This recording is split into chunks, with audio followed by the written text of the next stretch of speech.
어젯밤 9시까지 코로나19 양성 판정을 받은 사람은 3,700여 명으로 오늘 발표될 신규 확진자는 4,000명대를 기록할 걸로 예상됩니다. 심각한 위중증 환자와 사망자 증가 속에 정부는 오늘 먹는 코로나19 치료제 긴급 사용 승인 여부를 발표합니다. 국민의힘 윤석열 후보의 부인 김건희 씨가 허위 이력 의혹에 대해서 대국민 사과했습니다. 국민의힘은 후보 배우자의 결단을 높이 평가하지만 민주당과 정의당, 국민의당은 알맹이가 빠진 사과라고 깎아내렸습니다.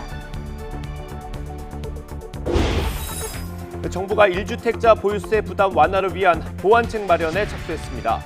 60세 이상 1주택자의 종부세 납부 유예가 유력하게 검토되는 가운데 장기 거주자 추가 세액 공제 등도 거론되고 있습니다. 스마트워치 신고로 출동한 경찰에 대응해 한 여성이 목숨을 구했습니다. 하지만 접근 금지 명령을 어겨도 사후 처벌에만 그쳐서 실질적인 대책을 요구하는 목소리가 커지고 있습니다. 한 정신건강 임상심리사가 병원에서 열정페이를 강요받았습니다. 병원이나 수사기관 등에서 환자의 심리 검사와 치료를 담당하는 이들은 자격증을 따기 위한 수련 기간에 비슷한 어려움을 겪고 있습니다. 시청자 여러분 안녕하십니까? 12월 27일 굿모닝 YTN 시작합니다. 정부가 오늘 먹는 코로나19 치료제 긴급 사용 승인 여부를 발표합니다.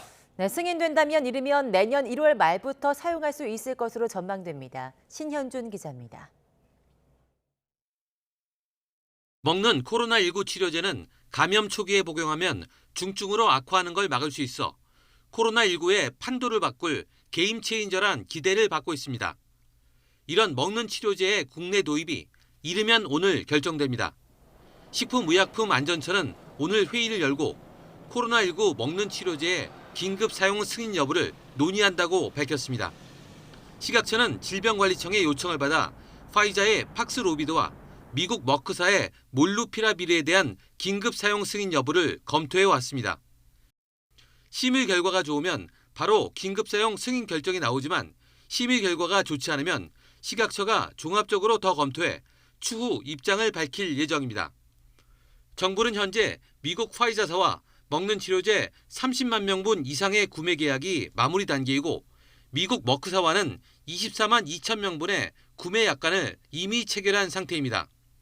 국내 유행 상황이 좋지 않은 만큼 도입 일정은 내년 2월에서 1월 말로 최대한 앞당긴다는 방침입니다. 우리 식약처의 긴급 사용 승인이 나오고 계약이 확정되는 즉시 국민 여러분들께 소상히 말씀드리겠습니다. 먹는 치료제가 국내에 도입되면 재택치료자와 고위험이나 경증, 중등증 환자에게 사용될 예정입니다. 닷새 동안 하루 2번씩 복용하게 되는데 파이자는 한 번에 3알씩, 머크사는 4알씩 먹어야 합니다. 앞서 미국 식품의약국도 지난 23일과 24일 두 먹는 치료제의 긴급 사용을 승인했습니다. YTN 신현주입니다. 어제 0시부터 밤 9시까지 코로나19 양성 판정을 받은 확진자는 모두 3,774명으로 집계됐습니다. 그제 같은 시간보다 1,281명이 적고 일주일 전인 지난 19일 같은 시간 집계치보다는 1,122명이 줄었습니다. 이에 따라 오늘 0시 기준으로 발표하는 신규 확진자 수는 4,000명대를 기록할 것으로 예상됩니다. 성탄절을 지나면서 코로나19가 크게 확산할 거라는 우려가 현실이 되고 있습니다. 네, 미국은 하루 평균 확진자가 20만 명에 육박했고 프랑스도 10만 명을 넘어서면서 역대 최다를 기록했습니다. 보도에 김영근 기자입니다. 미국의 코로나19 확산세는 무서울 정도로 거셉니다. 최근 일주일간 하루 평균 신규 확진자는 20만 명에 바짝 다가섰습니다. 2주 전과 비교해 65% 증가했습니다. 특히 캘리포니아주 LA 카운티에서는 하루에 10,000명에 가까운 확진자가 쏟아졌습니다. 확산은 오미크론 변이가 주도하고 있습니다. That the Omicron variant represents approximately 73% of COVID-19 cases in the United States. And in some areas of the country, Omicron has increased even further, accounting for an estimated 90% of cases. 프랑스도 신규 확진자가 코로나 사태 후 처음으로 10만 명을 넘어섰습니다. 오미크론이 급속도로 번지면서 석 주 만에 2배로 늘었습니다. 백신 접종률이 90%나 되는 포르투갈에서도 오미크론이 극성을 부리고 있습니다.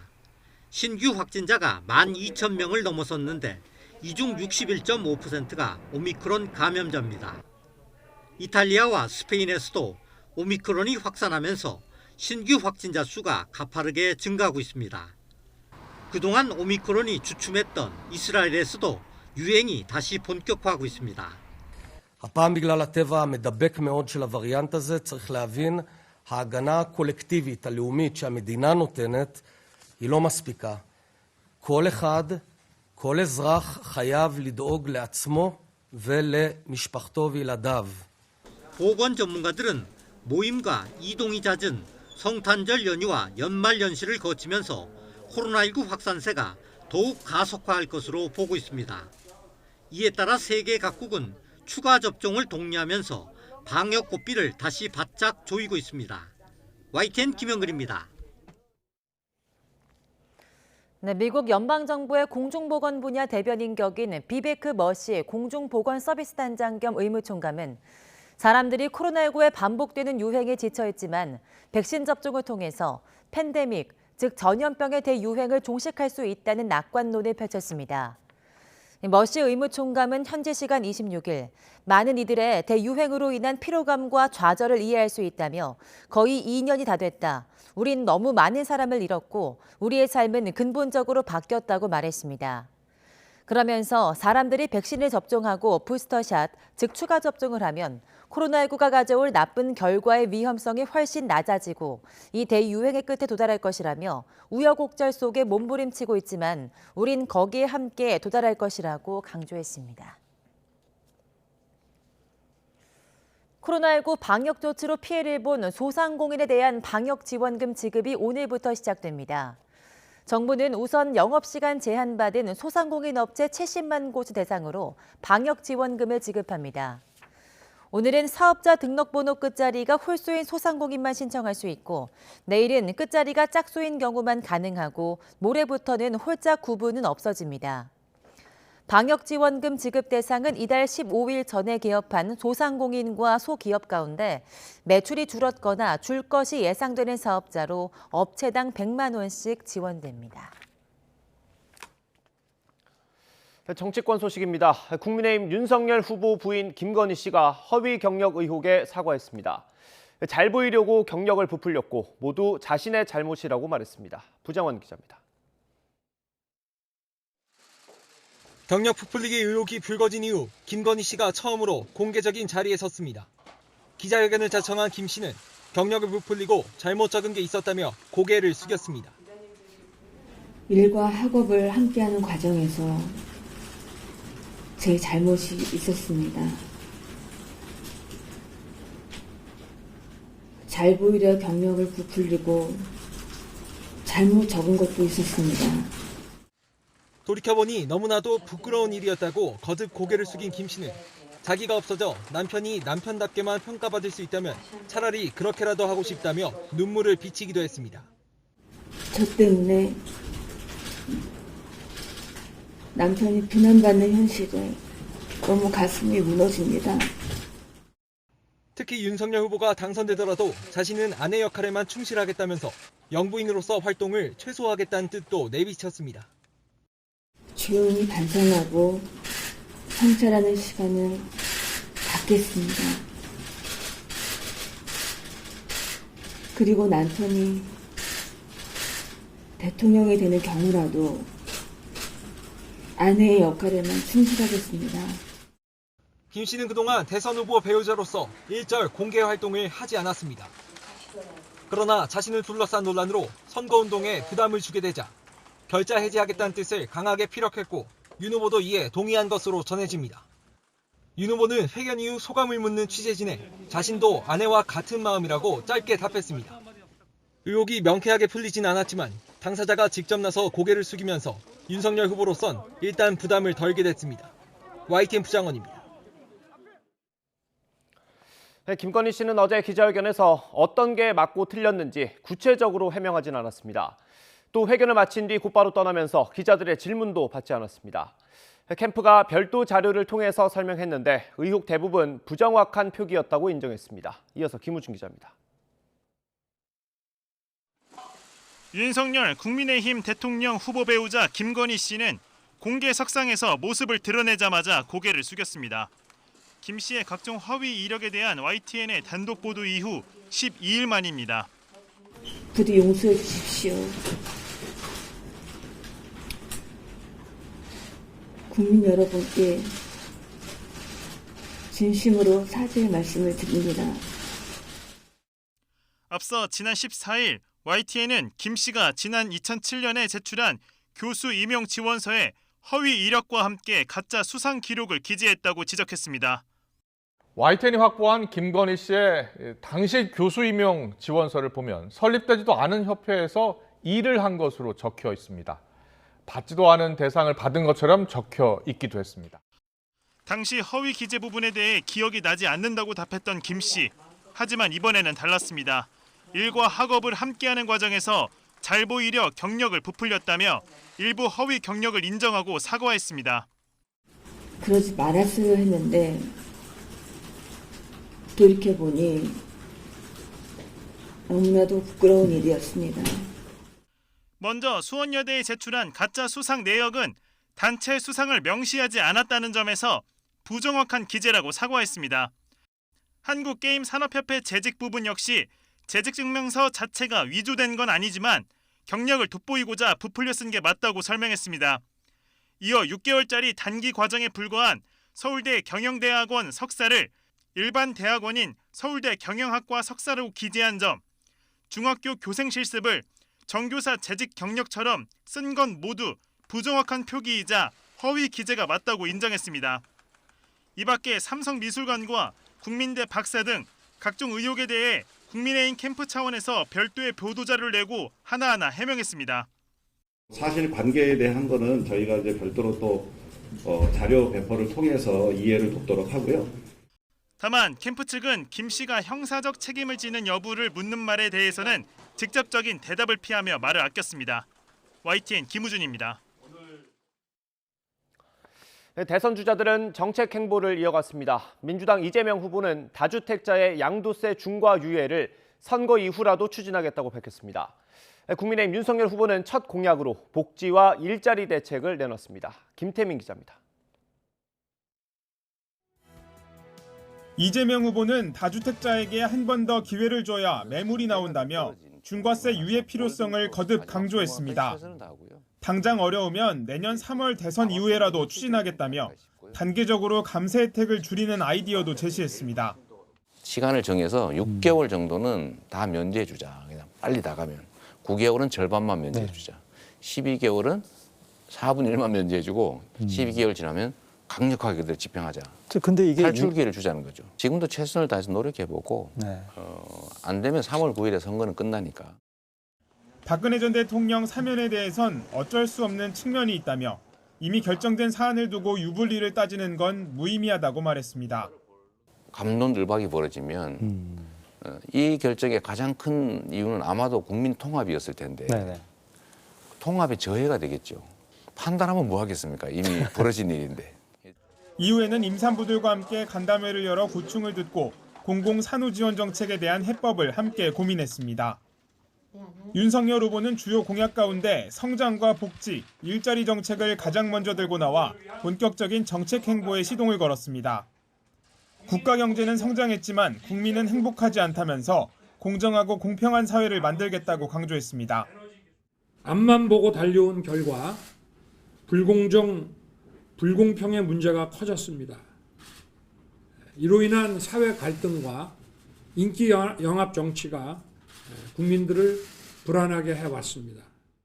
또 이재명 후보의 기본 시리즈를 겨냥해 무차별적인 퍼주기보다는 어려운 계층을 우선 지원하겠다며 복지 정책에도 차별화에 나섰습니다. 취약계층의 삶은 국가가 확실하게 책임지겠습니다. 무차별 현금 뿌리기가 아니라 어려운 계층부터 우선 지원하겠습니다. 윤 후보는 자신의 정책 목표를 공정한 선순환을 기본으로 한 행복경제라고 소개하며 앞으로도 이런 기조 아래 주요 공약을 잇따라 내놓겠다고 밝혔습니다. YTN 김태민입니다. 더불어민주당 이재명 대선 후보는 오늘 국가비전 국민통합위원회 출범식에 참석합니다. 이 후보는 오늘 오전 서울 여의도 민주당사에서 열리는 출범식에서 공동위원장을 맡은 이낙연 전 대표와 함께 국가 비전과 국민통합 메시지를 발표합니다. 이후 아이보시 고이치 주한 일본 대사와 첫 공식 면담을 갖고 미래지향적인 한일 관계를 주제로 의견을 나눌 예정입니다. 국민의힘 윤석열 대선 후보는 오늘 특혜 의혹이 제기되고 있는 대장동 현장을 직접 찾아 더불어민주당 이재명 후보에 대한 공세를 이어갑니다. 윤 후보는 오늘 오후 4시 경기도 성남시 대장동을 찾아 이재명 후보에 대한 특검 도입을 거듭 촉구할 계획입니다. 앞서 오전엔 올해 마지막 선대위 회의와 코로나19 비상대책회의를 주재한 뒤 동학개미들을 보호하기 위한 자본시장 개혁 방안을 발표합니다. 정부가 1주택자의 보유세 부담을 줄여주는 보완책 마련에 본격 착수했습니다. 60세 이상 1주택자의 종부세 납부 유예가 유력하게 검토되는 가운데 장기 거주자에 대한 추가 세액 공제, 세부담 상한 조정 방안도 거론되고 있습니다. 보도에 오인석 기자입니다. 보유세 사안의 경우 1주택 보유 서민 중산층의 세부담을 일정 부분 완화해주는 보완책을 검토해오고 있다는 점을 말씀드립니다. 정부는 1주택자의 보유세 부담 완화와 관련해 우선 고령자에 대한 종합부동산세 납부 유예 조치 방안을 검토하고 있습니다. 60세 이상 1세대 1주택자이면서 전년도 종합소득이 3천만 원 이하인 사람이 주택을 팔거나 상속 증여할 때까지 종부세 납부를 유예해 주는 방안입니다. 소득이 낮거나 아예 없는 1주택 은퇴자의 세부담을 최대한 낮춰준다는 취지입니다. 1주택자의 장기 거주 추가 세액 공제 방안도 검토 대상입니다. 1주택자가 10년 이상 거주하는 경우 10%의 세액 공제를 추가로 적용하는 방안입니다. 정부는 또 내년 보유세를 올해 수준으로 맞추기 위해 보유세 상한을 낮추는 방안도 들여다보고 있습니다. 1주택자의 재산세와 종부세 합산세액은 직전 연도의 150%를 넘지 않도록 상한을 두고 있는데 이 상한선을 100%로 낮춰 보유세를 올해 수준으로 동결하는 방안입니다. 내년 주택 보유세를 산정할 때 올해 공시가격을 적용해 보유세를 동결하는 내용도 검토되고 있습니다.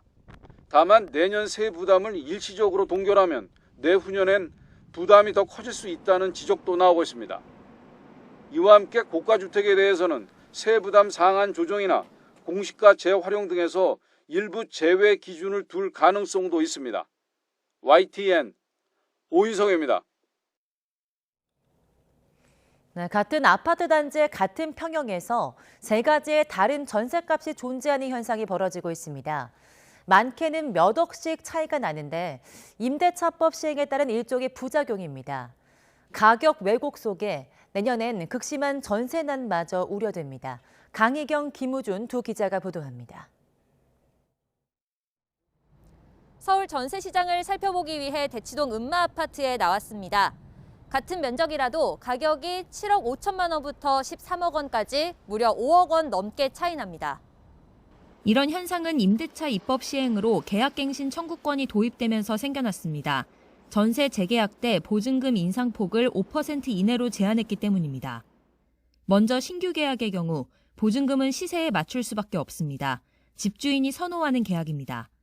하지만 갱신 청구권을 행사해 재계약하면 기존 보증금 수준을 유지할 수 있습니다. 임차인에게 유리합니다. 그런데 여기서 양쪽 모두가 만족할 수 있는 꼼수가 나왔습니다. 재계약을 하되 청구권을 행사하지 않는 조건으로 집주인과 임차인이 적절한 가격에서 합의하는 겁니다.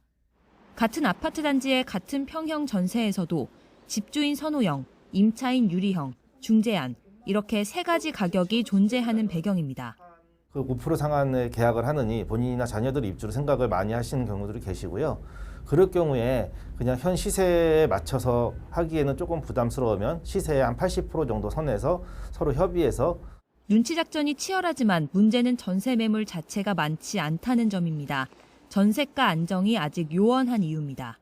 최근 수도권에서 전세 공급이 우위를 보이고 있긴 하지만 이는 높은 가격과 대출 규제 등이 겹치며 벌어진 현상에 불과하다는 지적이 많습니다. 그렇다면 내년에는 어떨까요? 전문가들은 대부분 전셋값 상승을 예측을 했습니다. 주택산업연구원이 바라본 내년도 아파트 전셋값 상승률입니다. 전국은 올해보다 4.3%, 수도권은 5% 상승을 전망했습니다. 상승 압력의 주된 이유로는 전세계약 갱신 청구권이 꼽힙니다. 지난해 도입 이후 보증금 상한선이 5% 이내로 묶였던 물량들이 내년 8월 이후 본격적으로 풀리기 때문입니다. 집주인은 그동안 올리지 못했던 가격에 더해 신규 임차인의 청구권 행사까지 고려해 4년치 가격을 미리 올려받을 가능성이 큽니다. 4년마다 거래를 하게 되면 조금 더 높게 받아야 미리 인상분을 반영을 해야 되겠다라고 생각할 겨를이 높거든요. 내년 8월 이후부터는 아무래도 전세 가격이 조금 급하게 상승하지 않을까 그렇게 생각하고 있습니다. 종부세 등 중과세를 임차인에게 전가하려는 움직임도 전세값을 불안하게 만드는 요인입니다. 올해 이렇게 종부세가 5,100만 원을 내라고 나왔는데 지금 실직 상태여가지고 딱히 소득이 없는 상태예요. 내년에 이제 그 계약이 끝나면은 전세를 올리거나 월세로 바꿀 수밖에 없는 그런 상황입니다. 누적된 공급난은 계속되는 가운데 서울 시내 주요 재개발 재건축 단지의 속도가 본격적으로 붙으면서 대규모 이주 등으로 인한 전세 수요는 한동안 계속될 것으로 보입니다. 정부의 별다른 대책이 없다면 정말 내년에는 최악의 전세난이 빚어질 수도 있다는 우려가 적지 않습니다. YTN 김우준입니다. 네, 얼마 전 한 남성이 접근 금지 명령을 어기고 이혼한 전 부인을 때려서 구속된 사건 전해드린 적이 있습니다. 당시 피해 여성은 스마트워치를 눌러서 신고했고 경찰이 출동하면서 더 큰 피해를 막았습니다. 하지만 이렇게 접근 금지 명령을 어겨도 사후 처벌에 그치고 그마저도 약해서 대책이 필요하다는 목소리가 높습니다. 황보혜경 기자의 보도입니다. A씨는 지난해 11월 남편과 이혼한 뒤 홀로 아이들을 키워왔습니다. 지난 17일 오후 6시쯤 양육비 문제로 전 남편과 전화 통화를 하며 말다툼을 벌이는데 갑자기 회사 사무실 문을 박차고 전 남편이 들이닥쳤습니다. 혼자 있던 A씨는 흉기를 지니고 들어온 전 남편에게 무차별 폭행을 당했고 머리카락이 뜯기고 몸 곳곳에 멍이 드는 피해를 봤습니다. 칼을 가져왔는데 칼이 어디 갔지? 그래서 칼을 찾았고 칼이 없으니까 손으로 이제 폭행이 됐고 경찰 안 왔으면 죽었을 것 같다 생각이 들어요. 전 남편은 A씨가 신고를 못하게 휴대전화까지 부쉈습니다. 이에 A씨는 스마트워치를 눌러 경찰에 신고했고 10분 뒤쯤 경찰이 현장에 도착해 가까스로 위험에서 벗어날 수 있었습니다. 비명소리가 나고 실내에서 폭행 중인 상황이 파악이 됐다는 거죠. 피해자 이제 직장 사무실 내임을 이제 확인하고 현행 범위로 이제 체포한 거라고 합니다. 경찰은 특수 상해 혐의 등으로 전 남편인 40대 남성 정모 씨를 구속했습니다. 전 남편이 기습적으로 찾아와 A씨를 폭행한 건 이번이 처음이 아니었습니다. 지난달 24일 밤에도 전 남편이 A씨를 흉기와 염산으로 위협한 뒤 차에 태워 강원도로 납치하며 폭행한 겁니다. 경찰 공조 요청을 받고 출동한 순찰대가 고속도로에서 A씨를 찾아냈지만 당시 A씨는 보복의 두려움과 다른 가족까지 위험할 수 있다는 생각에 신고를 무마했습니다. 머리를 이렇게 잡고 끌고 그 경찰이 저한테 부르는 신임을 계속 했거든요. 정말 너무 공포스러웠고 그때 제가 거의 정신이 나갔어요. 네가 만약 신고를 해서 내 신변에 이상이 생기면 너희 엄마, 너희 동생네 가족 다 죽이겠다 내가. 2일 직후 전 남편에 대한 접근 금지 신청을 했는데 전 남편이 이를 어기고 찾아오면서 불과 보름 만에 또 사건이 터진 겁니다. 가정폭력처벌법상 100m 이내 접근 금지 등 임시 조치를 위반하면 1년 이하 징역이나 1,000만 원 이하 벌금이 내려집니다. 하지만 주로 벌금형에 그쳐 가해자가 접근 금지 위반을 가볍게 여길 수 있다는 지적이 나옵니다. 또 접근 금지 명령을 위반하면 유치장 등에 임시로 가둘 수는 있지만 실제로 이를 적용하는 사례는 극히 드뭅니다. 가정폭력으로 임시조치해서 구치소나 유치장에 유치한 경우가 한 번도 없어요. 인신 구속을 하는 거기 때문에 법원에서도 잘 안 나와요. 전문가들은 위반 즉시 불이익을 신속하게 가해야 한다고 지적합니다. 법원의 접근 금지 명령을 어긴 사람에 대해서는 즉각적이고 확실하게 처벌할 수 있는 것. 외국 같은 경우는 그 접근 금지 명령을 어기면 현장에서 현행범으로 체포를 해버리고 그런 것들을 한번 참고를 해볼 필요가 있어요. 이를 위해선 무엇보다 가정폭력을 가정 내 문제로 치부하는 분위기를 바꾸는 게 필요해 보입니다. YTN 황보혜경입니다.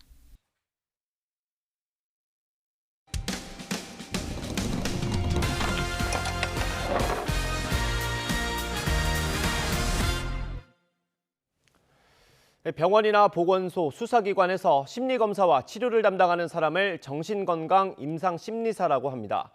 이 자격을 따르면 의사나 회계사처럼 일정 기간 동안 수련이 필요합니다. 그런데 한 수련생이 병원에서 일하면서 이른바 열정페이를 강요받았다는 제보가 들어왔습니다. 박기환 기자가 취재했습니다. 심리학 석사 김진호 씨는 지난 3년 동안 정신병원에서 수련 생활을 했습니다. 정신건강 임상심리사 1급은 석사를 마친 뒤 3년 동안 수련생으로 일해야 자격증을 받을 수 있기 때문이었습니다. 일주일에 4일씩 3년간 모두 3,300시간 넘게 일했는데 월급은 고작 40만 원 정도였습니다. 한 달에 1년차 때는 30만 원, 2년차 때는 40만 원. 심리평가나 심리치료 똑같은 업무를 했었고 수련생이 검사를 하더라도 똑같은 환자에게 금액을 받았고 지난해 겨우 자격증을 얻어 취업에 나섰는데 4대 보험이 가입되지 않았다는 이유로 수련생활 3년 경력도 인정받지 못했습니다. 근로복지공단에 따졌더니 수련생은 연간 1,000시간의 교육시간을 초과해 일했을 때만 임금을 줘야 한다는 국립정신건강센터 지침을 내세웠습니다. 정부기관이 매년 수련생의 1,000시간 근무를 무급으로 보장해준 셈입니다. 보건복지부 장관이 승인한 내용이다. 그러니까 무급이 당연하다라는 논리로 되니까 이게 되게 황당한 거죠. 수련 자체가 되게 노동력 착취하는 일종의 하나의 기여하는 게 아닌가. 이 같은 지침을 적용받은 건 김 씨뿐만이 아니었습니다. 세 분야로 나뉘는 정신건강 전문요원 수련생들은 모두 같은 지침을 적용받아 사실상 무료봉사와 다름없는 열정페이를 강요당했습니다. 최저임금을 못 받는 곳도 암암리에 있고요. 수련을 해주는 조건으로 그 법인에 후원금을 낸다든지 소문날 수 있다라는 불안감 이런 것 때문에 그냥 암묵적으로 내가 1년 수련 받으려면 이렇게 참고 해야지 이런 게 강한 거죠. 국립정신건강센터는 수련 기간은 근로시간으로 볼 수 없다며 수련이 아니라 일을 시킨 해당 병원에 문제가 있다고 답했습니다. 하지만 수년간의 수습 과정을 거치는 다른 직종 수련생은 대부분 노동자로 인정받고 있습니다. 수련 의사는 대법원 판결로, 수습 공인회계사는 고용노동부의 행정판단으로 근로자로 인정됐고 별도 지침도 마련돼 있습니다. 근로기준법에 명백히 위반되는 겁니다. 종속적인 관계에서 노무를 제공한다면 그에 따른 임금은 당연히 있어야 되는 겁니다. 수련 과정에 있는 사람이 근로자라는 것은 이미 명확하게 드러나 있거든요. 정당한 대가 없이 청년의 열정페이를 강요하는 불합리한 정부 지침은 물론 이런 지침을 앞세워 공짜 노동 착취를 정당화할 수 있다고 생각하는 관계기관들의 낡은 인식도 개선이 시급하다는 목소리가 커지고 있습니다. YTN 박견입니다. 네, 코로나19 영향으로 스포츠 산업 전체가 타격을 입고 있지만 유난히 힘겨운 시간을 보내는 분야가 바로 경마 관련 산업입니다. 경주마 생산 농가 절반이 사실상 폐업 상태인데다 세수 감소폭도 커서 온라인 발매 등 근본적인 문제 해결이 필요한 시점입니다. 보도에 김상희 기자입니다. 한 해 최고의 경주마를 가리는 그랑프리를 끝으로 시즌은 마무리됐지만 경마 매출은 평년의 10분의 1로 줄면서 손실액이 2년 연속 6조 원을 넘어섰습니다. 2019년과 비교해 지난해 6조 3천억 원이었던 매출 손실은 올해도 6조 5천억 원을 기록해 코로나19 2년 동안 무려 12조 8천억 원이 사라졌습니다. 2년 동안 세수 감소 피해만 2조 원을 넘어섰고 경마 유관단체와 종사자, 경주마 생산 농가들은 직격탄을 맞았습니다. 900여 개 경주마 생산 농가 절반이 지금 폐업 상태입니다. 그리고 남아있는 경주마 생산 농가도 거의 적자에 누적되다 보니까 파산 지경에 몰려서 원래는 유사 산업 가운데 매출이 가장 많아 2019년을 기준으로 전체의 32.5%를 차지했던 경마는 지난해 그 비중이 8.5%로 수직 하락했습니다. 이 같은 현실은 유독 경마에서만 온라인 발매를 허용하지 않고 있는 우리나라만의 독특한 운영 체계 때문입니다. 일찌감치 비대면 발매 시스템을 도입한 경마 선진국들의 경우 실제로 코로나19 위기에서 오히려 경마 산업이 화랑을 누리는 추세입니다. 사실 지금 불법 이 사이트 이 도박이 굉장히 성행을 하고 있거든요. 그래서 정상적인 온라인 발매를 하게 되면은 그 부분도 많이 흡수가 되리라 생각하고 있고. 같은 국내 레저 스포츠인 경륜과 경정이 최근 온라인 발매를 시작하면서 형평성 문제도 지적받고 있습니다. 마사회는 우려되는 부작용에 대한 대비에 만전을 기하고 있는 만큼 공석 중인 마사회장 인선이 마무리되는 내년 초쯤이면 온라인 발매 도입이 속도를 낼 것으로 기대하고 있습니다. 내년은 한국경마 100주년이 되는 해입니다. 새로운 100년을 맞이하는 순간인 만큼 미래를 맞이할 준비에 박차를 가하겠습니다. 국민과 경마팬 모두에게 사랑받는 말산업 전문기업으로 자리매김하도록 노력하겠습니다. 한국 경마는 최근 위기 속에서도 경주마 닉스고가 세계 최고권위 대회에서 우승하며 몸값의 100배가 넘는 상금을 벌어들이고 세계 경주마 랭킹 1위에 오르는 등 놀라운 성과를 내고 있습니다. 세계와 경쟁하는 K경마의 발목을 잡지 않기 위해선 마녀 사냥식 편견과 낡은 규제를 벗어나 유망 산업으로 바라보는 인식의 전환이 우선돼야 한다는 지적입니다. YTN 김사익입니다. 프로농구 선두 KT가 올 시즌 처음으로 라이벌 SK를 잡고 독주 체제를 굳혔습니다. 배구의 현대캐피탈은 21개월 만에 돌아온 국가대표 레프트 전광인 효과에 웃었습니다. 조윤지 기자입니다. KT는 허운 없이 SK에 2번을 모두 졌지만 완전체로 부딪힌 세 번째는 달랐습니다. 라렌과 양홍석이 안팎에서 팡팡 터졌고 신인 하윤기는 겁없이 덩크를 꽂았습니다. SK 전인철 감독은 거의 처음 화를 냈습니다. 정신을 왜 안 차리는 거야? 번호만 하든 뭐하든 끝까지 하고 리바운 참여하고 수비까지 나가줘야지. 정지명 선수 뭐하고 놀고 있는 거야 도대체? 어? 따끔한 질책에도 막기 힘든 KT. 허훈이 깔끔한 석점포로 포효했고 베테랑 농구도사 김동욱까지 쐐기를 박으면서 4쿼터 초반 20점을 앞섰습니다. KT는 막판 흔들렸지만 한 번도 리드를 내주지 않고 세 번째 대결 만에 SK를 잡았습니다. 2위 SK와 2경기 차 독주 체제입니다. 상당히 벼르고 있었던 SK를 잡아서 오늘 기분 너무 좋고요. 오늘 또 양홍석 대회인데 다행히 제가 오늘은 뭐 팀에 민폐를 끼친 것 같지 않아서 다행히 너무 기분 좋고 이겨서 더 좋은 것 같습니다. 서브를 여유 있게 받아내고 바로 직선 공격. 국가대표 레프트 전광인이 군복무를 마치고 21개월 만에 돌아왔습니다. 주장을 맡은 전광인은 젊은 후배들을 다독이며 7득점, 무난한 복귀전을 치렀습니다. 다시 돌아오니까 좀 많이 떨리고 프로 첫 경기 하는 것처럼 좀 기분이 들뜨고 그런 것 같아요. 네. 이제 울렁증 생긴 것 같아요. 전광인 효과로 리시브 부담을 던 허수봉이 두 팀 최다 17점으로 3대0 승리에 앞장섰습니다. 여자부 선두 현대건설은 승부처 양효진의 활약에 힘입어 5연승을 달렸습니다. 기업은행 소방수 김호철 감독은 세 번째 경기에서도 이기지 못했습니다. YTN 조은지입니다.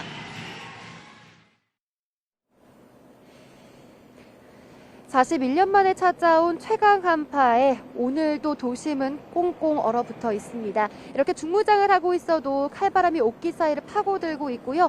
몸이 절로 얼어붙을 정도로 날이 춥습니다.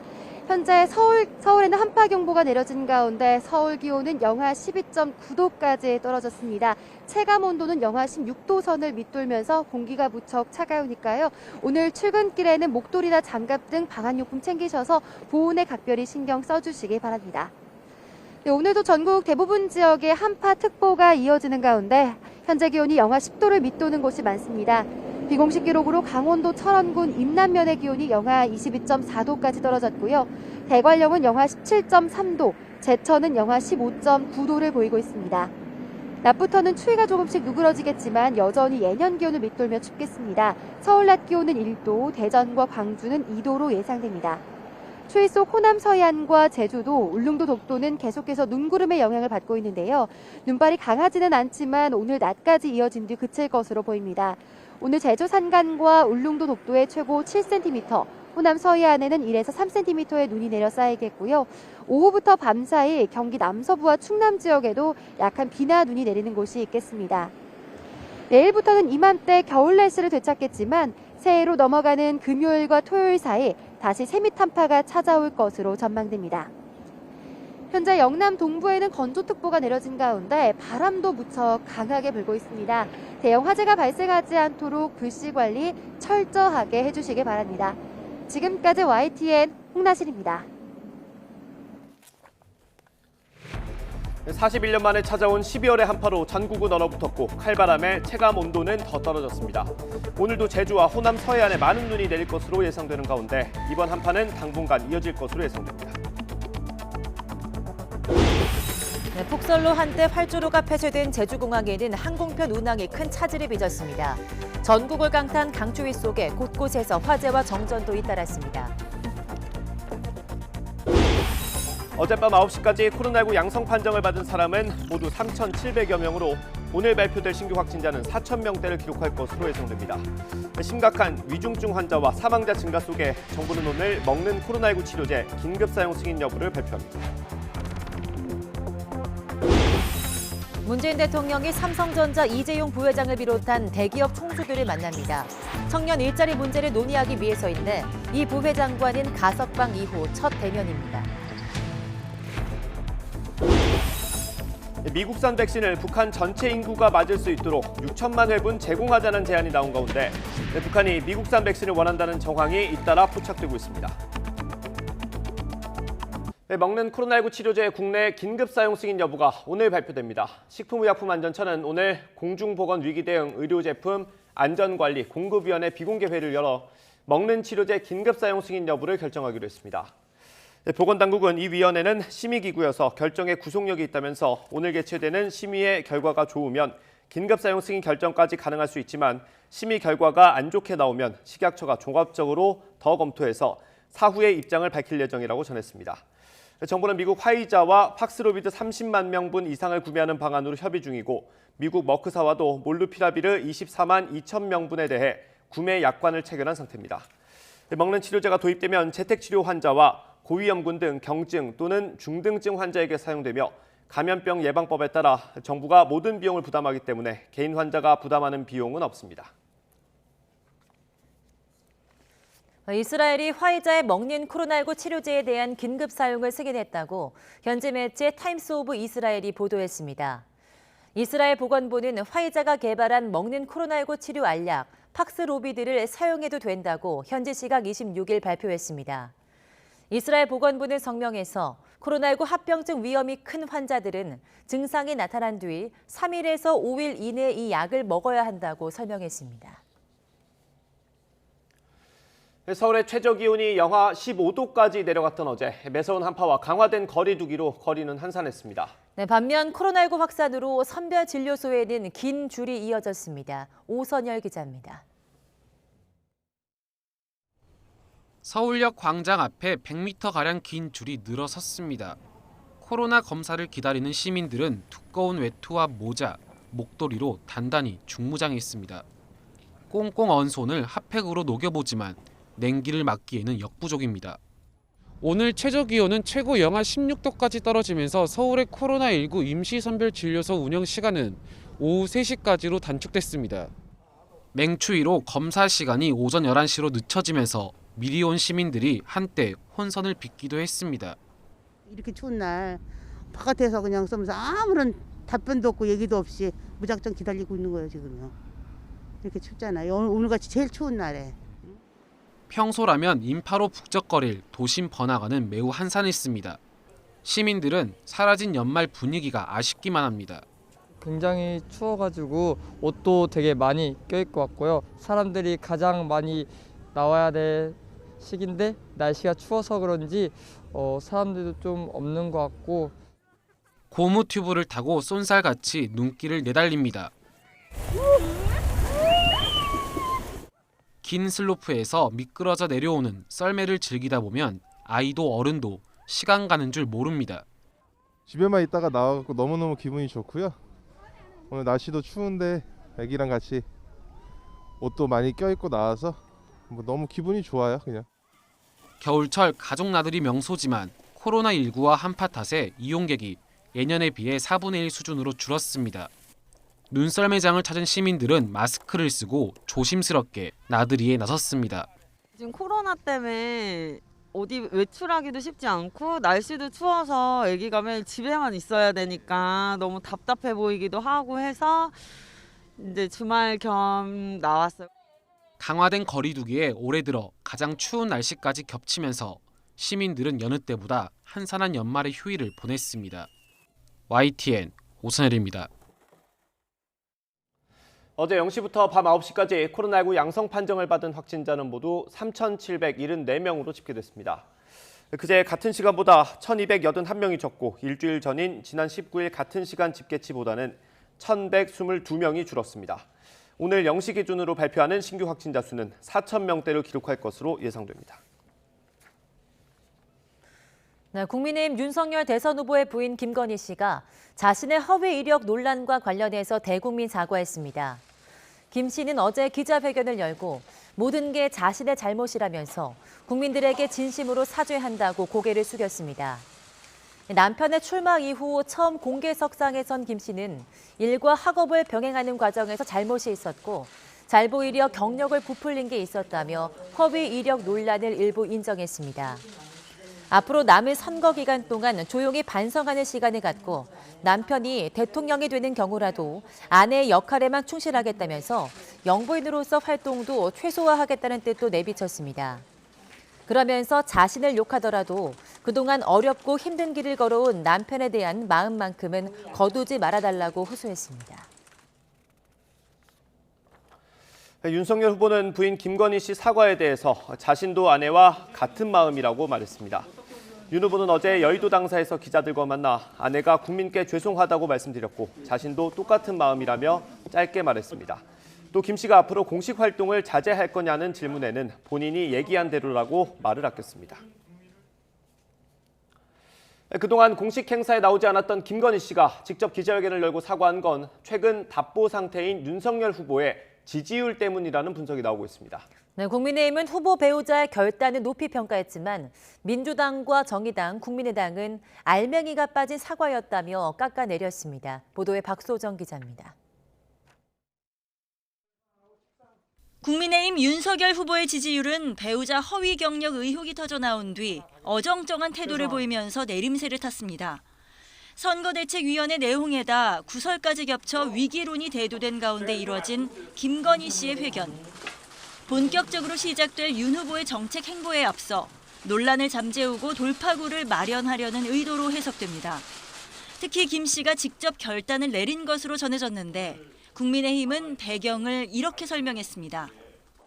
여러 가지 의혹에 대해서 국민 여러분께 진심으로 사과하고 그리고 또 큰일을 앞둔 배우자 윤석열 후보에게 후보에 대해서 걱정하는 마음으로. 이준석 대표는 SNS에 올린 글에서 김 씨가 위축되지 않고 원래 성격대로 솔직하고 담담하게 필요한 역할을 했으면 한다고 적었습니다. 또 다소 아쉬운 점이 있더라도 용기는 긍정적으로 평가했으면 좋겠다고 밝혔습니다. 다소 아쉽다는 표현에는 이번 회견이 감정에만 호소해 진정성이 떨어져 보인다는 당내 일각의 평가가 담긴 것으로 보입니다. 다른 정당에서는 알맹이가 빠진 사과라며 비판이 잇따랐습니다. 먼저 민주당은 사과가 진심이길 바란다고 꼬집는 짧은 논평을 내놨습니다. 그동안 제기된 김건희 씨의 문제에 대한 국민들의 의혹이 해소되지 않았습니다. 오늘의 사과가 윤석열 후보 부부의 진심이기를 기대합니다. 정의당은 실체적 의혹 규명과 책임은 찾아볼 수 없어 유감스럽다며 이번 사과가 윤 후보가 말했던 공정과 상식의 기준에 부합하느냐고 반문했고 국민의당에선 적어도 대국민 사과라면 뭘 잘못했는지 철저히 밝히고 상응하는 대가를 받겠다는 내용이 포함돼야 한다고 지적했습니다. 김 씨의 회견을 둘러싼 시각차가 뚜렷한 가운데 여야 모두 여론에 미칠 영향을 주시하는 분위기입니다. YTN 박소정입니다. 국민의힘 김종인 총괄선거대책위원장은 윤석열 후보 부인 김건희 씨의 대국민 사과에 대해서 전반적으로 메시지가 괜찮았다고 평가했습니다. 김 위원장은 어제 언론 인터뷰에서 선대위 차원에서 사과해야 한다는 이야기만 했지 사과 내용은 김 씨가 직접 작성했을 거라며 이같이 말했습니다. 또 이번 사과가 윤 후보의 지지율 반등의 계기로 작용할지에 대해선 그간의 한 장애물이 제거됐다고 본다며 기대감을 드러냈습니다. 그러면서 이제 문제 하나가 풀렸으니 다른 것도 처리해야 한다면서 그동안 난맥상이 빚어진 선대위 쇄신 의지도 내비쳤습니다. 더불어민주당과 열린민주당이 합당에 합의했습니다. 대권 판도에 어느 정도 영향을 미칠지 주목됩니다. 김세호 기자가 보도합니다. 더불어민주당과 열린민주당의 통합 논의가 두 당 대표의 악수와 함께 최종 합의를 이뤘습니다. 지난달 말 각 당의 실무 대표단이 본격 협상에 들어간 지 한 달여 만입니다. 두 당은 더불어민주당이라는 당명으로 합당하고 내년 대선 승리를 위해 힘을 모으기로 했습니다. 준비된 후보, 이재명 후보를 중심으로 저희 더불어민주당과 열린민주당이 하나로 통합되어서 국민의 요구에 부응할 수 있도록 최선을 다하겠습니다. 또 통합 이후에도 열린민주당이 내세운 여러 개혁 과제를 함께 추진해가기로 했습니다. 이에 따라 당내 정치개혁특위를 구성해 열린 공천제 도입, 국회의원 3선 초과 제한 등을 논의하고 검찰 수사권 폐지나 부동산 감독기구 설치 등 사회개혁 의제도 법제화할 계획입니다. 여러 가지 정치사회개혁 의제에 대한 요구사항을 민주당에 전달해 주셨고 또 그 점을 민주당이 대승적으로 수용해 주신 점에 대해서 매우 의미 있고 감사하고 뜻깊게 생각합니다. 열린민주당은 이번 합의문을 기초로 오는 29일부터 이틀 동안 전 당원 투표와 최고위 의결을 거쳐 합당 여부를 최종 결의합니다. 더불어민주당 역시 전 당원 투표와 중앙위 의결, 최고위를 거칠 예정인데 늦어도 내년 1월 초까지 내부 절차를 끝낼 계획입니다. 이로써 지난해 4월 총선에서 비례대표 정당으로 탄생한 열린민주당과의 통합이 마무리되면 민주당 의석수는 모두 172석으로 늘어납니다. 대선 두 달여를 앞두고 여권 대통합이 현실화하는 가운데 이런 움직임이 선거 판도에는 어떤 영향을 미칠지 주목됩니다. YTN 김세호입니다. 더불어민주당 이재명 후보는 오늘 국가비전 국민통합위원회 출범식에 참석합니다. 이 후보는 오늘 오전 서울 여의도 민주당사에서 열리는 출범식에서 공동위원장을 맡은 이낙연 전 대표와 함께 국가비전과 국민통합 메시지를 발표합니다. 이후 아이보시 고이치 주한 일본 대사와 첫 공식 면담을 갖고 미래지향적인 한일 관계를 주제로 의견을 나눌 예정입니다. 국민의힘 윤석열 대선 후보는 오늘 특혜 의혹이 제기되고 있는 대장동 현장을 직접 찾아 더불어민주당 이재명 후보에 대한 공세를 이어갑니다. 윤 후보는 오늘 오후 4시 경기도 성남시 대장동을 찾아 이재명 후보에 대한 특검 도입을 거듭 촉구할 계획입니다. 앞서 오전에는 올해 마지막 선대위 회의와 코로나19 비상대책회의를 주재한 뒤 동학개미를 보호하기 위한 자본시장 개혁 방안을 발표합니다. 문재인 대통령이 오늘 삼성전자 이재용 부회장을 비롯한 대기업 총수들을 만납니다. 청년 일자리 문제를 논의하기 위해서인데 이 부회장과는 가석방 이후 첫 대면입니다. 나연수 기자입니다. 문재인 대통령이 대기업 총수들을 청와대로 초청해 오찬 간담회를 갖습니다. 민관합동 청년 일자리 창출 사업인 청년희망 온 프로젝트 참여에 감사를 전하고 향후 이행 계획을 논의하기 위해서입니다. 문 대통령이 가장 최근 대기업 총수들을 만난 건 지난 6월. 당시 이재용 삼성전자 부회장은 수감 중이었습니다. 우리 4대 그룹이 함께해 주신 덕분에 정말 한미 정상회담 성과가 참 좋았습니다. 그때 비공개 간담회에서 최태원 SK 회장을 시작으로 기업인들이 이 부회장에 대한 사면 이야기를 꺼냈고 문 대통령은 국민도 공감하는 분이 많다며 지금은 경제 상황이 이전과 다르고 기업의 대담한 역할이 요구된다는 점을 잘 알고 있다고 답했습니다. 문 대통령은 이재용 사면과 관련한 건의를 경청한 후 고충을 이해한다고 답했습니다. 이 같은 분위기는 두 달여 뒤 이 부회장 가석방 결정으로 이어집니다. 국익을 위한 선택으로 받아들이며 국민들께서도 이해해 주시기를 바랍니다. 문 대통령이 이 부회장을 만나는 건 이 부회장 출소 이후 이번이 처음입니다. 특히 이 부회장과 같은 국정농단 사건으로 수감 생활을 이어오던 박근혜 전 대통령에 대해 사면 결정을 내린 직후라서 더욱 주목됩니다. 청와대는 정치적 해석을 경계하면서 문재인 정부가 청년 일자리를 위해 야심차게 추진해온 청년희망 온 프로젝트 성과를 정리하고 국민에게 알리기 위한 자리라고 설명했습니다. 문 대통령은 나아가 연말 일상회복 잠시 멈춤으로 얼어붙은 민생경제 활성화를 위해 대기업을 포함한 민관이 함께 힘을 모으자는 메시지를 밝힐 것으로 보입니다. YTN 나윤수입니다. 올해 개인 투자자들이 국내외 주식을 순매수한 금액이 처음으로 100조 원을 넘었습니다. 삼성전자 주식을 가장 많이 샀고 테슬라는 3위를 차지했습니다. 박병환 기자의 보도입니다. 올해 1월부터 이달 24일까지 개인이 순매수한 국내 주식 총액은 76조 7천억 원, 해외 주식 총액은 26조 6천억 원으로 총 103조 3천억 원에 달했습니다. 개인 투자자들의 연간 순매수 금액이 100조 원을 넘은 것은 이번이 처음입니다. 개인은 유가증권 시장에서 65조 6천억 원을, 코스닥 시장에서 11조 1천억 원을 각각 순매수했습니다. 코스피 순매수 금액은 지난해 47조 5천억 원과 비교해 38% 늘었지만 코스닥은 16조 6천억 원에서 34% 줄었습니다. 개인 투자자들이 가장 많이 사들인 종목은 삼성전자로 순매수액이 31조 3천억 원에 달해 코스피 전체 순매수액의 절반가량을 차지했습니다. 지난 22일까지 해외 주식의 순매수 금액은 223억 3천만 달러로 26조 6천억 원에 이릅니다. 해외 주식 중 1위 종목은 테슬라로 3조 3천억 원 어치를 사들여 단일 종목으로는 삼성전자와 삼성전자 우선주를 제외한 모든 국내 종목을 앞질렀습니다. 테슬라의 경우에는 주가의 부침은 굉장히 컸습니다만은 올 한 해 동안 그 미국 기술주 중에서도 가장 많이 오른 축에 속하고요. 또 전기차 시장의 성장에 대한 기대가 투영될 수 있는 주식이기 때문에 한국인들이 테슬라에 대한 순매수를 많이 늘렸던 것 같습니다.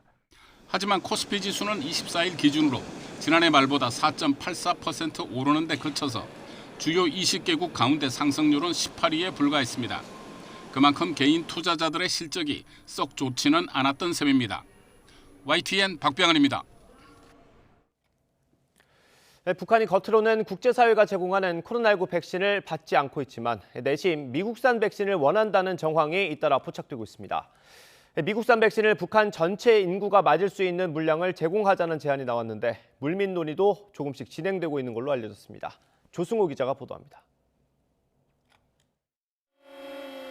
코로나에 대응할 여력이 없는 북한은 빗장을 단단히 걸어 잠그고 있습니다. 주민들에게는 철저한 방역만이 살 길이라고 강조합니다. 어느 한 사람이라도 순간이나마 각성을 늦추고 마음의 단계를 푼다면 지금까지 다지고 다져온 방역 장벽이 불시에 무너질 수 있다는 것을 다시 한번 심장 깊이 쫌아박아야 합니다. 이런 가운데 국제 백신 공급 프로젝트인 코백스의 추가 배정으로 북한에 제공될 아스트라제네카 백신이 800만 회분을 넘겼습니다. 인구의 16%가 접종할 수 있는 양이지만 북한은 아직 수령하지 않고 있습니다. 코백스가 원하지 않는 국가는 배분하지 않겠다고 했는데도 이번에 추가 배정이 된 걸 보면 북한이 백신 수용 의사는 있는 것으로 보입니다. 이에 따라 북한이 실제로 백신을 수용할지에 관심이 모아지는데 정작 북한은 아스트라제네카보다 미국산 백신을 더 원하는 것으로 알려졌습니다. 이 때문에 북한이 원하는 화이자나 모더나 백신을 제공해 북한을 대화의 장으로 나오게 하자는 주장이 박지원 국정원장과 전문가들에게서 제기됐습니다. 화이자나 모더나 같은 나름대로 좀 검증되고 북한을 신뢰하는 것을 미국이나 한국이 공동으로 하거나 코백스를 통해서.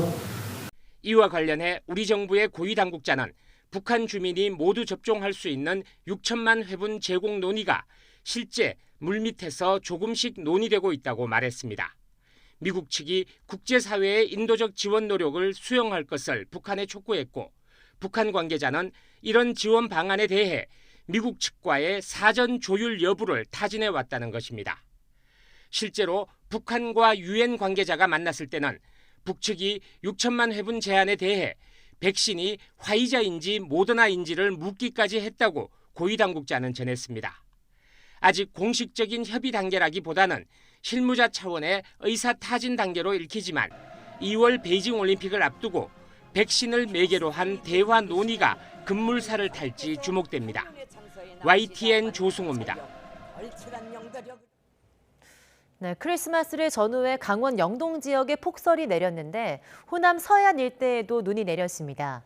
폭설까지는 아니었지만 상당히 많은 눈이 내려서 겨울 정취를 느끼기에는 충분했습니다. 오점곤 기자가 취재했습니다.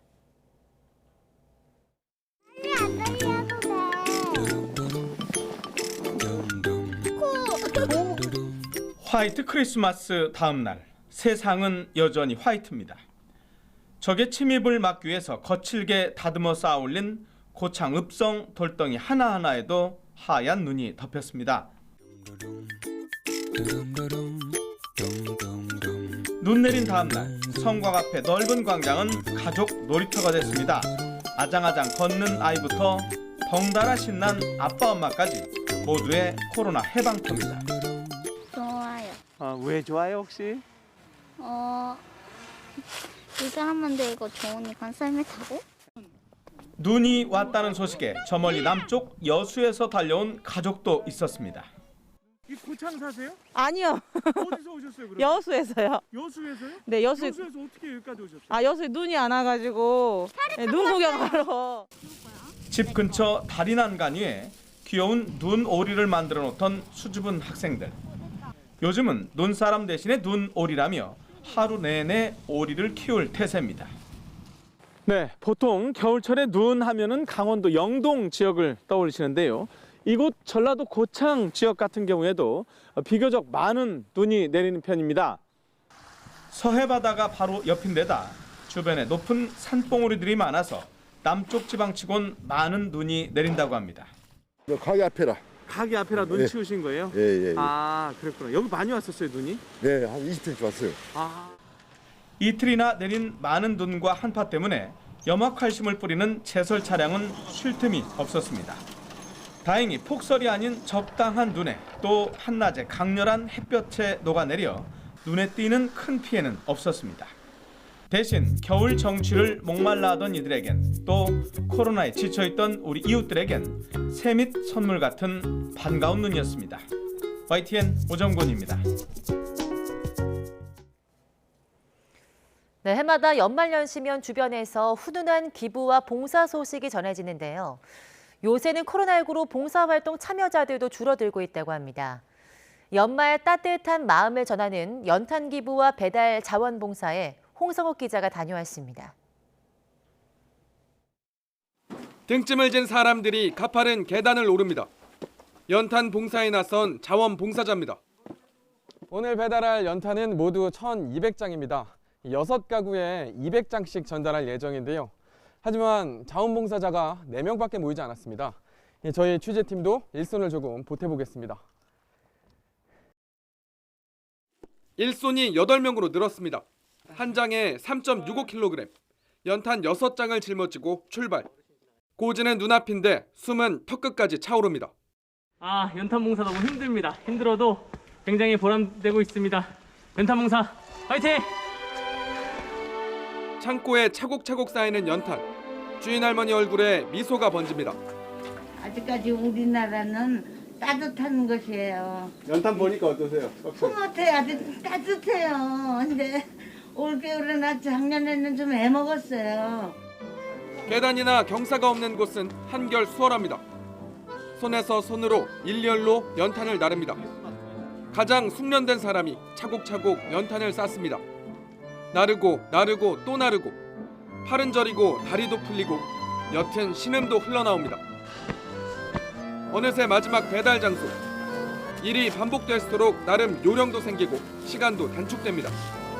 코로나19 장기화로 비대면이 일상이 된 요즘 연말연시면 끊이지 않던 연탄 자원봉사자들의 손길도 많이 줄었습니다. 작은 돈이라도 조금씩 모으면 커지니까요. 그냥 조금씩 사람들 도와서 어려운 이웃들 돌아보고 그러면 또 마음도 뿌듯하고 행복하지 않을까 싶습니다. 줄어든 기부도 걱정입니다. 겹겹이 꽉 차 있어야 할 연탄은행 창고가 텅 비었습니다. 필요한 연탄은 35만 장인데 올해 기부는 절반에 그쳤습니다. 단체나 개인 봉사 또 후원 이런 부분에서도 상당히 급감해서 운영에 많은 어려움이 있습니다. 전국 14만 가구가 여전히 겨울에 연탄을 뗍니다. 기분도 좋고 배달도 좋습니다. 따뜻한 겨울을 보낼 이웃을 위해 관심과 참여가 필요합니다. YTN 홍석입니다. 야외에서 사람들이 모여 담배를 피운 곳을 보면 담배꽁초도 있지만 흡연자가 뱉은 침도 많이 발견됩니다. 그런데 흡연 중 습관적으로 뱉은 이 침이 결국 실내로 들어와서 호흡기까지 위협하는 것으로 드러났습니다. 어떤 연구로 밝혀진 내용인지 양회영 기자가 취재했습니다. 흡연 구역에 모여서 담배를 피우는 사람들. 바닥에는 버려진 담배꽁초와 흡연자가 뱉은 침으로 얼룩져 있습니다. 실제로 흡연자 10명 중 7명 정도는 흡연 시 침을 뱉는 것으로 조사됐는데 담배를 한 대 피울 때 평균 3.5회, 많으면 10번가량 침을 뱉는 것으로 나타났습니다. 흡연 구역 내에 바닥에 침을 많이 뱉은 곳을 조사해보니 일반 공중 화장실 변기보다 30배 이상 더러웠습니다. 담배를 피우면서 침을 뱉는 행동이 미생물 오염에 영향을 주는 게 확인된 겁니다. 특히 같은 흡연구역에서도 침을 뱉지 못하도록 유도한 곳에서는 오염도가 현저히 낮아졌습니다. 흡연장에서 침을 뱉었을 때와 뱉지 않았을 때를 RLU를 비교하였는데요. 침을 뱉지 않은 경우에는 침을 뱉었을 경우에 비교하여 86% 정도 가량 감소한 RLU가 측정되었습니다. 침이 미생물의 증식에 영향을 준다고 판단하였습니다. 문제는 흡연 중 뱉은 침을 여러 사람이 밟아 결국 각종 오염물질이 다시 실내로 들어간다는 점입니다. 연구진이 형광물질을 뿌려 확인해보니 최소 100m 이상 이동하는 것이 확인됐습니다. 신발 바닥에 붙은 침 속 각종 병원균이 실외 흡연장에서 사무실이나 가정 등 실내로 들어오는 겁니다.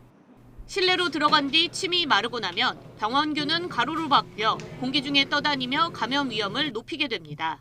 우선 침 속에는 다양한 병원균들이 많기 때문에 침을 뱉게 되면 더 멀리 퍼지고 또 멀리 퍼지면서 또 많이 남아있기 때문에 그게 또 신발 바닥에 묻어서 건물 내로 들어갈 수 있고 주거 지역으로 들어갈 수 있고 또 아이가 있는 집안에 또 들어갈 수 있고 하기 때문에 감염의 위험이 커질 수 있다고 볼 수 있습니다. 이번 연구는 단순히 흡연자의 침 뱉는 행동이 불쾌감을 유발하는 데 그치지 않고 공중위생에도 좋지 않다는 것을 확인했다는 데 의의가 있습니다. 국내 학부생 주도로 진행된 이번 연구는 대한환경공학회지에 실렸으며 이달의 최우수 논문상도 받았습니다. YTN 사이언스 양우영입니다. 네, 어젯밤 10시 20분쯤 전북 순창군 순창읍에서 불이 나 1시간 40여 분 만에 큰 불길을 잡았습니다. 인명피해는 발생하지 않았습니다. 산림당국은 정확한 화재 원인과 피해 면적을 조사할 방침입니다. 영하 10도 안팎의 강추위 속에서 서울 성북구에서 정전이 발생해 주민들이 큰 불편을 겪었습니다. 한국전력공사는 어젯밤 10시쯤 서울 성북구 화월곡동과 장위동 일대 정전이 발생해 500여 세대의 전기 공급이 끊겼다고 밝혔습니다. 한국전력은 복구반을 투입해서 30여 분 만에 전력 공급을 재개했지만 일부 주택 등에는 순차적으로 전기가 공급되면서 1시간 넘도록 불편을 겪은 곳도 있는 것으로 알려졌습니다. 한국전력은 추위로 인한 정전 가능성이 큰 것으로 보고 정확한 화재 원인을 파악하고 있습니다. 성탄절 연휴 동해상에 풍랑주의보가 내려지는 기상 악화 속에서 해경이 울릉도 응급환자 3명을 긴급 이송했습니다. 동해 해양경찰서는 어제 오후 1시 20분쯤 심한 간 손상 환자를 울릉도에서 육지로 긴급 이송해달라는 신고를 받았습니다.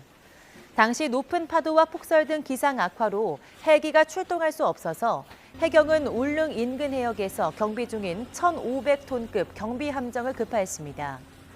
앞서 해경은 지난 24일 상대 정맥 증후군이 의심되는 환자와 눈을 크게 다친 환자 1명도 울릉도에서 육지로 긴급 이송했습니다.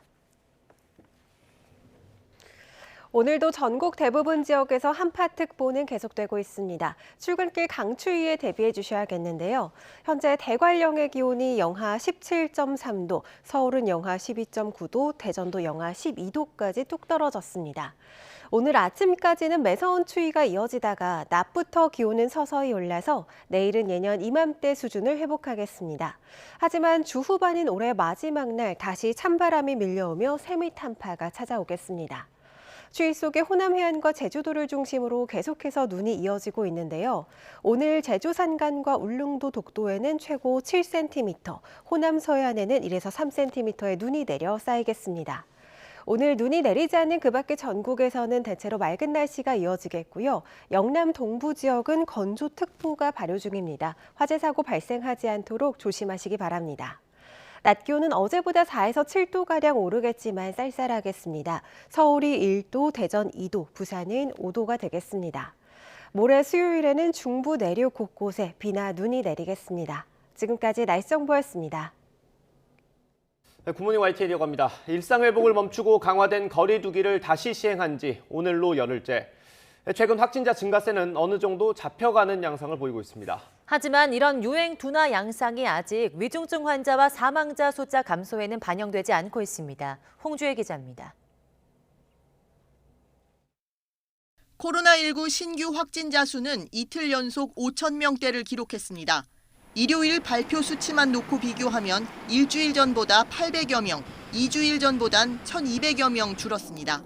이에 따라 정부는 코로나19 유행이 어느 정도 정체 국면에 진입했다고 보고 있습니다.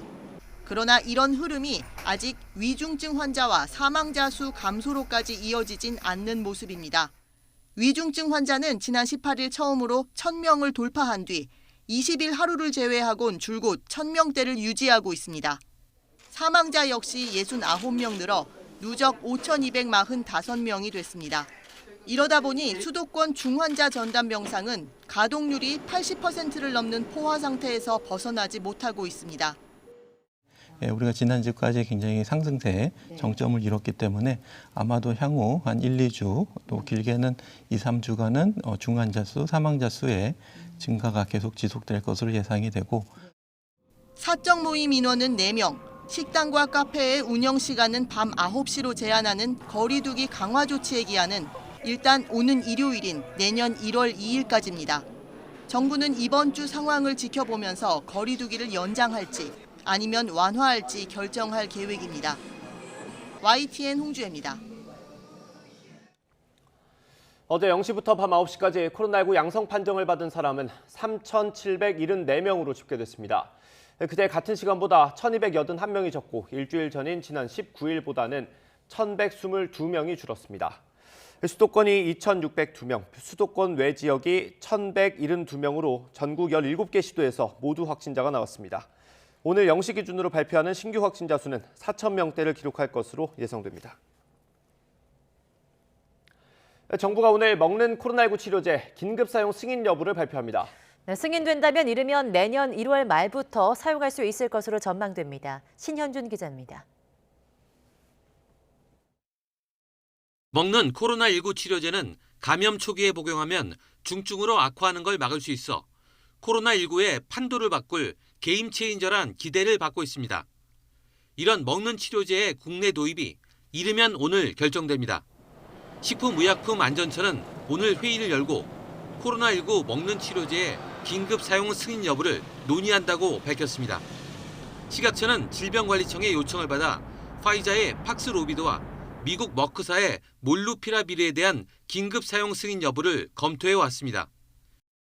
심의 결과가 좋으면 바로 긴급 사용 승인 결정이 나오지만 심의 결과가 좋지 않으면 식약처가 종합적으로 더 검토해 추후 입장을 밝힐 예정입니다.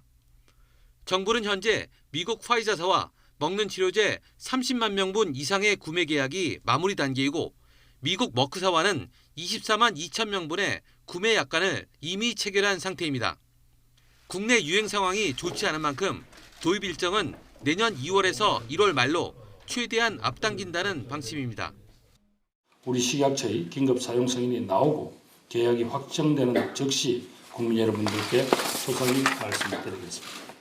먹는 치료제가 국내에 도입되면 재택치료자와 고위험이나 경증, 중등증 환자에게 사용될 예정입니다. 닷새 동안 하루 2번씩 복용하게 되는데 화이자는 한 번에 3알씩, 머크사는 4알씩 먹어야 합니다. 앞서 미국 식품의약국도 지난 23일과 24일 두 먹는 치료제의 긴급 사용을 승인했습니다. YTN 신현주입니다. 이스라엘이 화이자의 먹는 코로나19 치료제에 대한 긴급 사용을 승인했다고 현지 매체 타임스 오브 이스라엘이 보도했습니다. 이스라엘 보건부는 화이자가 개발한 먹는 코로나19 치료 알약 팍스로비드를 사용해도 된다고 현지 시각 26일 발표했습니다. 이스라엘 보건부는 성명에서 코로나19 합병증 위험이 큰 환자들은 증상이 나타난 뒤 3일에서 5일 이내에 이 약을 먹어야 한다고 설명했습니다.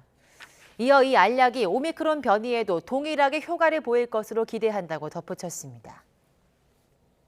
코로나19 방역 조치로 영업시간에 제한을 받은 소상공인들에게 오늘부터 방역 지원금 100만 원이 지급됩니다. 오늘은 사업자 등록번호 끝자리가 홀수인 소상공인이, 내일은 끝자리가 짝수인 경우만 신청할 수 있고 모레부터는 홀짝 구분이 없어집니다. 정부는 방역 지원금을 신청 당일에 지급한다는 계획입니다. 여행, 숙박업 등 영업시간 제한을 받지 않은 소상공인 가운데 버팀목 플러스나 희망 회복 자금을 받은 적이 있는 200만 곳은 다음 달 6일부터 방역 지원금 지급이 시작됩니다.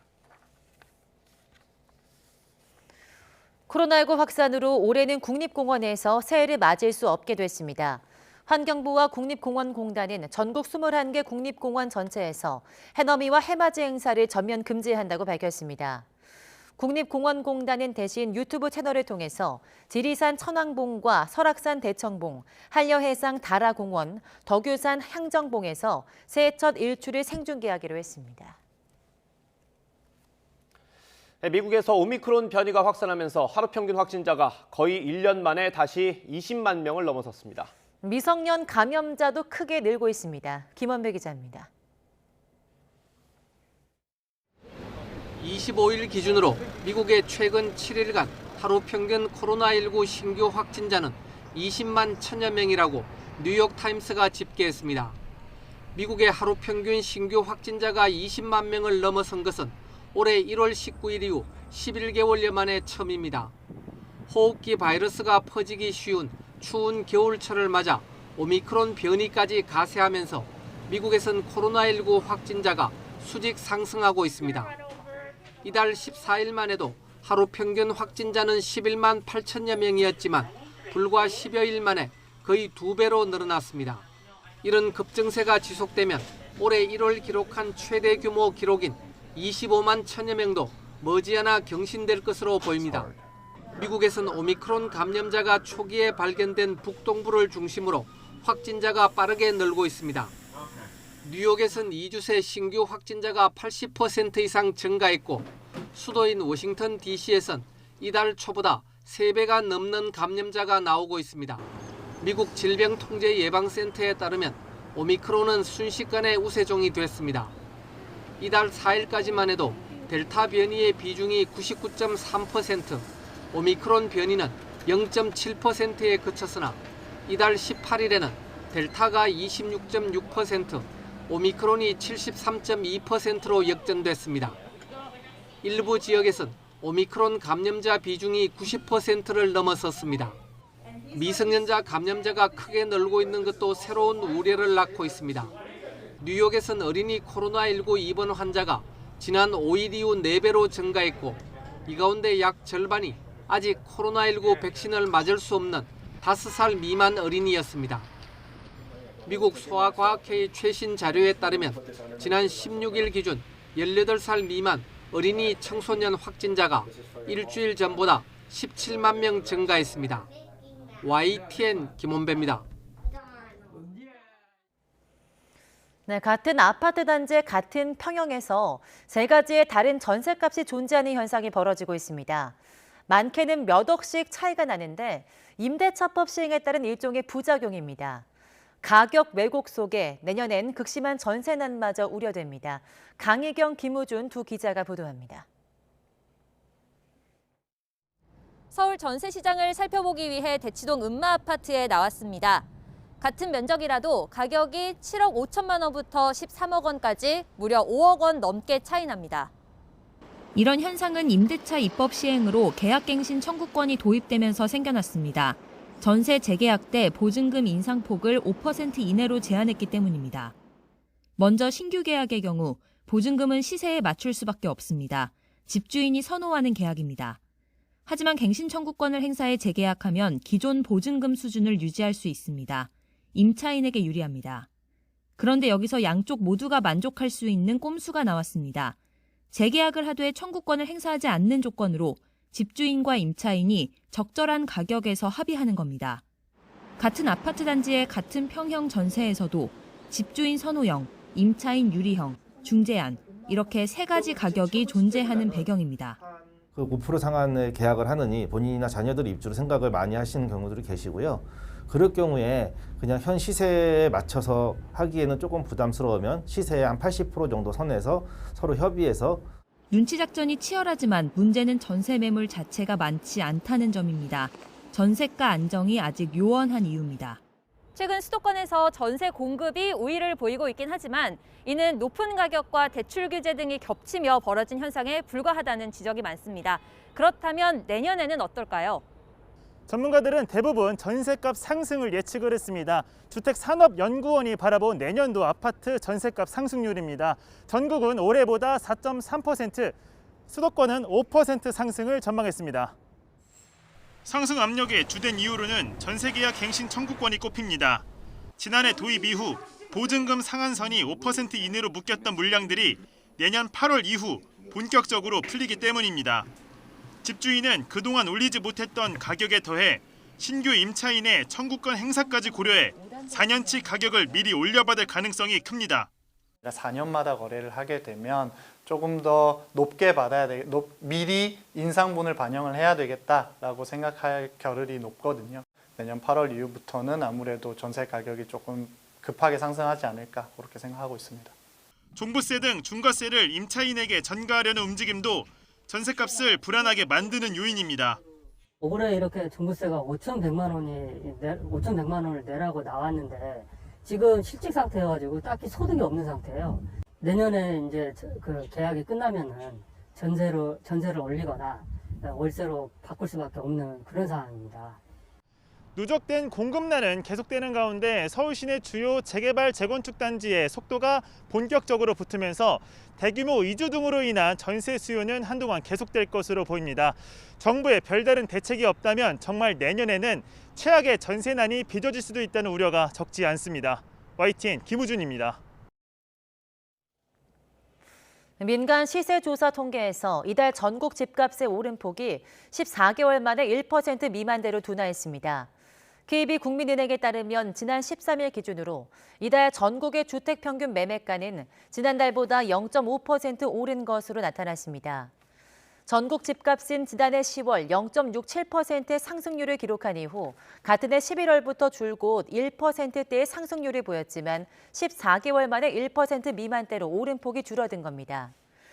지역별로 볼 때 서울의 집값 상승률은 지난달 0.73%를 기록해서 이미 1% 아래로 내려간 데 이어서 이달에는 0.37% 상승해 오름폭이 더 작아졌습니다. 정부가 1주택자의 보유세 부담을 줄여주는 보완책 마련에 본격 착수했습니다. 60세 이상 1주택자의 종부세 납부 유예가 검토되는 가운데 장기 거주자에 대한 추가 세액 공제, 세부담 상한 조정 방안도 거론되고 있습니다. 보도에 오인석 기자입니다. 보유세 상한의 경우 1주택 보유 서민 중산층의 세부담을 일정 부분 완화해주는 보완책을 검토해오고 있다는 점을 말씀드립니다. 정부는 1주택자의 보유세 부담 완화와 관련해 우선 고령자에 대한 종합부동산세 납부 유예 조치 방안을 검토하고 있습니다. 60세 이상 1세대 1주택자이면서 전년도 종합소득이 3천만 원 이하인 사람이 주택을 팔거나 상속 증여할 때까지 종부세 납부를 유예해 주는 방안입니다. 소득이 낮거나 아예 없는 1주택 은퇴자의 세부담을 최대한 낮춰준다는 취지입니다. 1주택자의 장기 거주 추가 세액 공제 방안도 검토 대상입니다. 1주택자가 10년 이상 거주하는 경우 10%의 세액 공제를 추가로 적용하는 방안입니다. 정부는 또 내년 보유세를 올해 수준으로 맞추기 위해 보유세 상한을 낮추는 방안도 들여다보고 있습니다. 1주택자의 재산세와 종부세 합산 세액은 직전 연도의 150%를 넘지 않도록 상한을 두고 있는데 이 상한선을 100%로 낮춰 보유세를 올해 수준으로 동결하는 방안입니다. 내년 주택 보유세를 산정할 때 올해 공시가격을 적용해 보유세를 동결하는 내용도 검토되고 있습니다. 다만 내년 세 부담을 일시적으로 동결하면 내후년엔 부담이 더 커질 수 있다는 지적도 나오고 있습니다. 이와 함께 고가주택에 대해서는 세부담 상한 조정이나 공시가 재활용 등에서 일부 제외 기준을 둘 가능성도 있습니다. YTN 오인성입니다. 문재인 대통령은 오늘 삼성전자 이재용 부회장 등 청년희망 온 프로젝트에 참여한 대기업 총수들을 청와대로 초청해서 오찬 간담회를 진행합니다. 청와대는 문 대통령이 오늘 삼성전자 이재용 부회장과 현대차 정의선 회장, SK 최태원 회장, LG 구광모 회장, 포스코 최정호 회장, KT 구현모 회장을 만나 청년 일자리 창출 약속에 감사를 전하고 향후 이행 계획을 공유할 거라고 밝혔습니다. 문 대통령이 대기업 총수들을 한자리에서 만나는 건 지난 6월 이후 6개월 만이고 특히 이 부회장과의 만남은 지난 8월 이 부회장 가석방 출소 뒤 처음입니다. 최태원 대한상공회의소 회장은 내년 경제 전망에 대해 코로나19 상황이 3년째로 접어들면서 장기적인 영향이 나타날 시기로 본다고 밝혔습니다. 최 회장은 출입기자단 송년 인터뷰에서 오미크론 변이의 영향이 있겠지만 우리나라 방역 체계가 앞으로도 잘 작동한다면 내년 경제 전망은 나쁘지 않다면서 이같이 말했습니다. 반도체 수급과 공급망 문제에 대해 최 회장은 글로벌 공급망은 미중 갈등 상황에서 발생해 진영별로 쪼개질 수밖에 없어서 반도체 업계에 기회가 될 수도 있고 위험으로 작용할 수도 있다고 전망했습니다.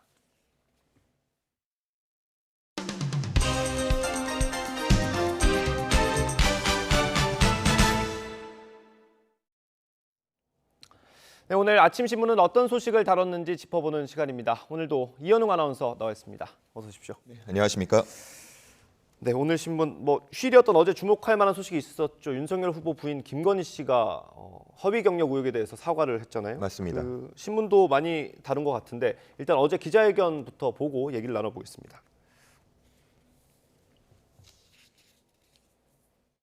일과 학업을 함께하는 과정에서 제 잘못이 있었습니다. 잘 보이려 경력을 부풀리고 잘못 적은 것도 있었습니다. 그러지 말았어야 했는데 돌이켜보니 너무나도 부끄러운 일이었습니다.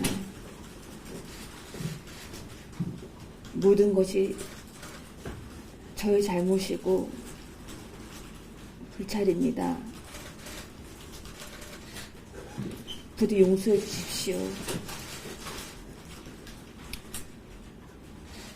국민 여러분께 진심으로 사죄의 말씀을 드립니다. 네, 기자회견 내용 저희가 주요 부분만 축약해서 뽑아서 보여드렸고요. 이게 A4 3장 분량의 사과문이었다고 합니다. 예. 신문들은 어떻게 평가하고 있습니까? 일단 대부분 신문 일면에 이 김건희 씨 사과와 관련한 기사 그리고 사진이 실렸고요. 예. 바라보는 시각차가 좀 많이 나뉘었는데 네. 대표적인 신문 두 가지 준비해봤습니다. 조선일보랑 한겨레 신문 한번 살펴보겠습니다. 예. 제목만 보더라도 좀 평가가 많이 엇갈리는 그런 모습이었습니다. 예. 오른쪽에 나와 있는 게 이제 조선일보인데 제목만 보더라도 진심으로 사죄한다라는 표현에 좀 더 포인트를 맞춘 부분 볼 수 있고요. 예. 왼쪽에 나오는 한겨레 신문 같은 경우는 7분간 감성 호소에 그쳤다. 사과에 알맹이는 없었다라는 내용의 제목 담고 있습니다. 예. 기사 내용을 보면요. 조선일보 같은 경우는 큰 따옴표를 많이 활용해서 김건희 씨의 회견 내용을 주로 보도를 했고요. 예. 국민의힘 선대위 관계자의 인터뷰를 전하면서 사과를 지체해서는 안 된다는 내부 공감대가 형성됐고 김종인 위원장이 나서서 이번 회견을 설득했다라고 설명을 하고 있습니다. 네.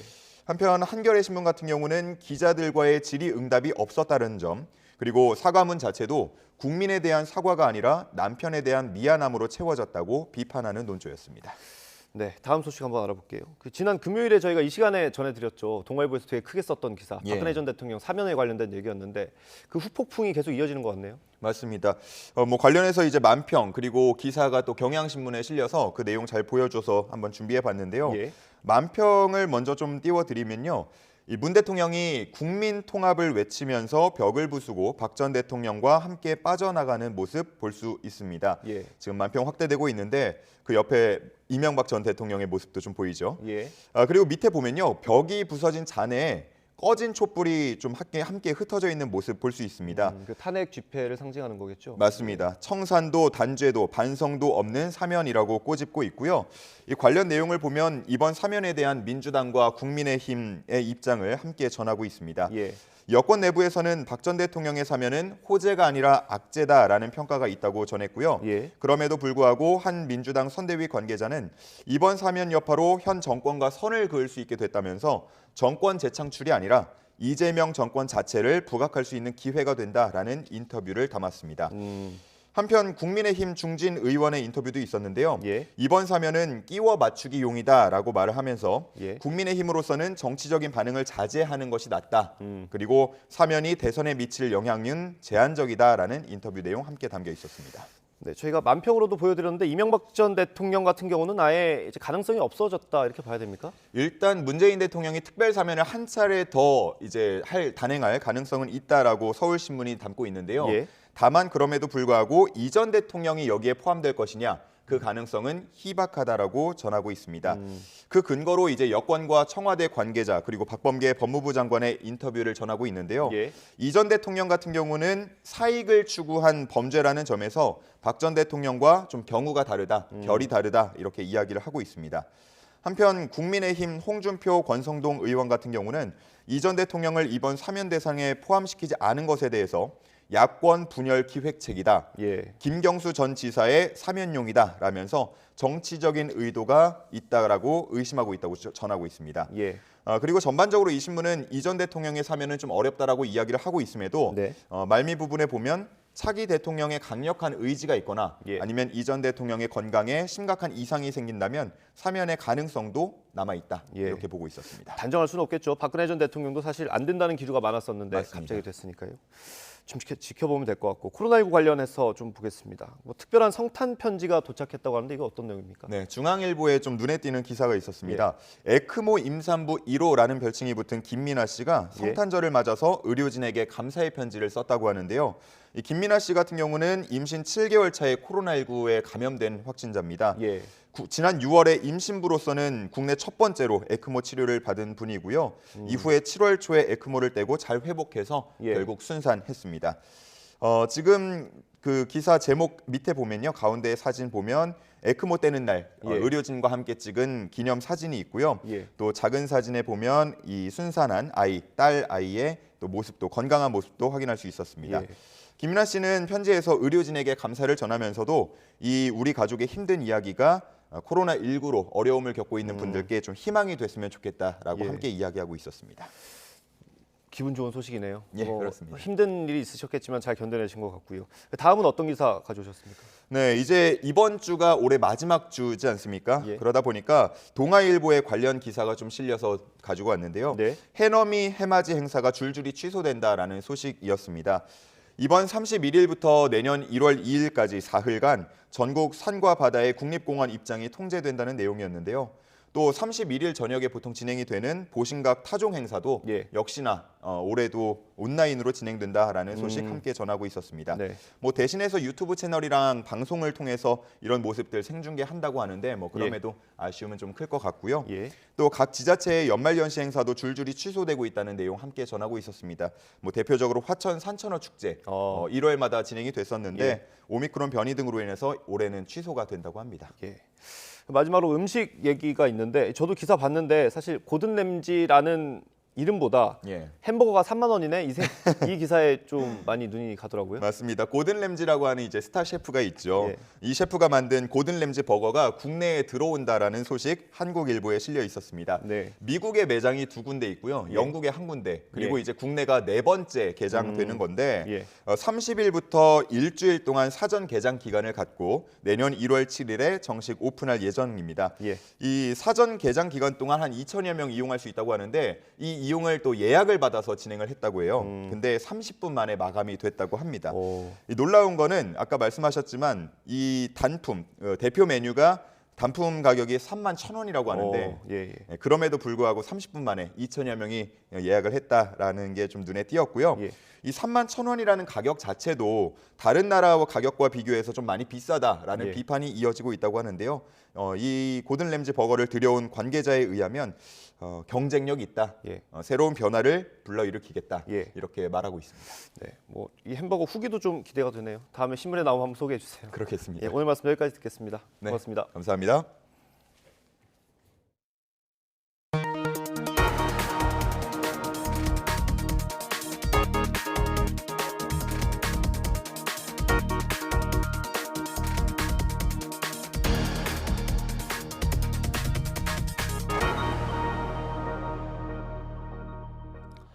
네, 검찰의 대장동 개발 특혜 의혹 수사가 더 나아가지 못하고 해를 넘길 걸로 보입니다. 대선은 하루하루 다가오는데 수사력 부재의 여러 돌발 변수까지 겹치면서 남은 의혹을 언제 얼마나 밝혀낼지는 여전히 미지수입니다. 우철희 기자의 보도입니다. 검찰은 지난 9월 대장동 개발 특혜 의혹 전담 수사팀을 구성한 뒤 유동규, 김만배, 남욱, 정여학, 정민용 등 모두 5명만을 재판에 넘겼습니다. 검찰 수사는 초기에 배임 의혹 규명에 중점을 뒀다가 화천대유 일당 기소를 기점으로 뒤를 봐준 윗선과 대가로 돈이 오간 로비 의혹 규명 쪽으로 급물살을 탔습니다. 대선에 미칠 영향을 최소화한다는 등의 차원에서 연내 수사 마무리라는 전망이 나오기도 했지만 올해가 채 일주일도 남지 않은 시점에서 이젠 물 건너간 상황입니다. 여러 돌발 변수와 수사력 부재로 검찰 수사가 겉돌았던 게 결정적입니다. 검찰은 애초 이달 안에 이재명 당시 성남시장의 최측근이자 황무성 성남도시개발공사 초대 사장의 사퇴 외압 의혹에 연루된 정진상 전 정책실장의 소환을 저울질하던 것으로 알려졌지만 사실상 무산됐습니다. 외압 의혹에 함께 연루된 유한기 전 본부장이 구속영장 심사를 앞둔 지난 10일 극단적인 선택을 하면서 제동이 걸렸습니다. 여기에 더해 사업자 선정 심사에 참여하고 초과이익 환수 조항 삭제에도 직접 관련돼 화천대유 일당과 성남시 윗선의 연결고리 가능성이 제기된 김문기 처장마저 잇따라 숨지면서 검찰의 당혹감은 여전합니다. 또 50억 클럽 실체 규명도 지지부진한 가운데 가장 혐의가 뚜렷하다고 분류된 곽상도 전 의원만 놓고 봐도 소명 부족을 이유로 구속영장이 기각된 뒤 검찰 수사는 한 달 가까이 제자리 걸음입니다. 주변 인물 등을 대상으로 보강 수사를 계속하고 있다는 설명이지만 아직 재소환조차 이루어지지 않았습니다. 박영수 전 특별검사와 권순일 전 대법관 등 이미 소환했는데 혐의 유무가 불투명한 다른 인물들은 기소 여부 등이 더욱 확실치 않습니다. 검찰은 제기된 의혹은 모두 살펴본다는 방침이지만 국민이 납득할 만한 수사 성과를 아직 내놓지 못한 점에 더해 대선을 앞두고 하루라도 빨리 수사를 마쳐야 한다는 부담감 속에 언제 얼마나 남은 의혹들을 밝혀낼지는 장담하기 어려운 상황입니다. YTN 우철입니다. 언론계와 정치권 등을 대상으로 한 광범위한 통신자료 조회로 공수처의 사찰 논란이 일파만파 번지고 있습니다. 특히 사찰 논란의 발목이 잡히면서 최종 처분이 시급한 민감한 사건 처리에도 영향을 미칠 수밖에 없다는 전망이 나오고 있습니다. 이종환 기자입니다. 기자 등을 대상으로 무더기 사찰 논란이 불거진 공수처의 통신자료 조회는 영장을 발부받아 통화 내역을 들여다보는 통신사실 확인과는 물론 다릅니다. 쉽게 말해 특정 전화번호의 이용자가 누군지를 확인해주는 자료로 통화 내역은 포함되어 있지 않아 수사기관이 영장 없이도 통신사의 요청에 받아볼 수 있습니다. 이 때문에 특정 피의자가 누구와 통화한 건지를 확인하는 차원으로 경찰이나 검찰 등에서도 일반화된 수사 기법이라고 항변하는 공수처의 해명이 틀린 건 아닙니다. 올 한해 YTN 법조 취재 기자들의 통신자료 조회 내역에도 공수처뿐 아니라 검찰과 경찰도 다수 조회한 기록이 확인되기도 했습니다. 문제는 공수처의 대응 방식입니다. 논란 초기 구체적인 해명 없이 사실상 뭉개기로 일관하면서 사찰 논란은 언론계를 넘어 정치권과 학계 등으로까지 일파만파로 번진 상태입니다. 최근 야당 의원들의 항의 방문을 받고서야 사실상 처장 명의로 유감을 표명하고 개선 방안을 약속했지만 과도한 통신자료 조회에 대한 구체적인 해명은 없었습니다. 더 큰 문제는 일단 영장 기각으로 수사력에 물음표가 이어지던 상황에서 사찰 논란까지 더해지면서 종교를 앞둔 굵직한 사건 처리에도 영향을 미치고 있다는 겁니다. 고발 사주 의혹 등 윤석열 국민의힘 대선 후보를 겨냥했던 사건들이 최종 처분만을 남겨놓고 있는데 조직 전체가 위축되면서 막판 내부 논의도 멈춰 있는 것으로 전해졌습니다. 또 사찰 논란이 수습되기도 전에 결과를 발표할 경우 어떤 결론이든 신뢰성을 의심받을 가능성이 크지만 대선 일정을 고려하면 무작정 미룰 수도 없는 상황입니다. 거취 문제까지 거론되는 상황에서 김진욱 처장이 어떤 방식으로든 직접 설명과 설득에 나서야 한다는 목소리가 커지고 있습니다. YTN 이종원입니다.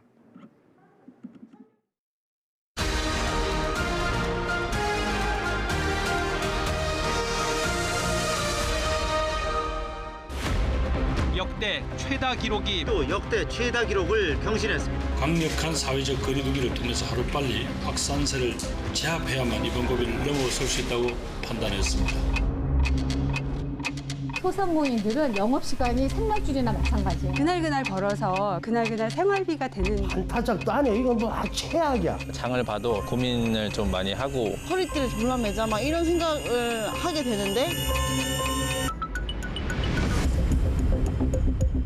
천화동인 1호 실소유주 누굽니까? 그거는 바로 접니다. 대장동 개발 사업 특혜 의혹. 화천대유를 둘러싼 자금 흐름을 규명해야 한다는 목소리. 3기 신도시 대상 지역으로 개발 보상이 전현직 임직원들의 충격적인 땅 투기 사건. 머리 숙여 사죄드립니다. 역대 최고 기록을 올해 연간 수출액은 6,400억 달러 돌파가 확실시. 3,31.68 13년 5개월여 만입니다. 우리 국민들에게 필요한 일을 해내는 것으로 우리의 책임을 다하고자 합니다. 우리는 이 지긋지긋한 부패하고 무능한 정권을 반드시 심판해야 합니다. 저는 이거를 하나의 그 패러다임의 변화라고 이제 보고 있습니다. 2030 세대, 이른바 MZ 세대. 특히 MZ 세대와 소통하기 위해 부동산과 주식에 이어 젊은 세대, 즉 MZ 세대의 분할 투자 열풍이 뜨겁습니다. 지난해 양부모에게 학대당해 숨진 16개월 정인이 지난 3월 8살짜리 딸을 학대해 숨지게 해 3살배기 아이를 때려 숨지게 한 혐의. 작은 몸에 끔찍한 학대 흔적들을 간직한 채 아이스박스에 담겨 있었습니다. 최근 발생한 요소수 품귀 현상에 그야말로 직격탄을 맞은 겁니다. 요소수가 벌써 바닥나 이미 운행을 멈춘 차도 있습니다. 없어요. 요소수 구할 데가 없어요. 3, 4일 뒤에는 멈추고 운행을 못해요. 우리 생계가 위협받죠. 노태우 전 대통령이 오늘 향년 89세로 11, 12대 대통령을 지낸 전두환 씨가 사망했습니다. 검사에서 대해서 모른다면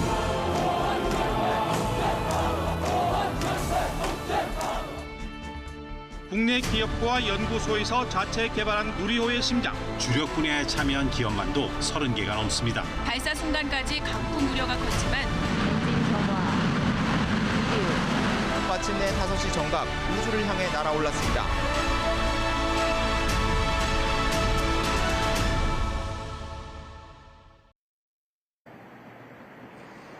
강력한 추위가 기승을 부리면서 오늘 아침도 꽁꽁 얼어붙었습니다. 날이 얼마나 추운지 출근하는 시민들의 옷차림도 목도리나 장갑 등으로 중무장을 한 모습인데요.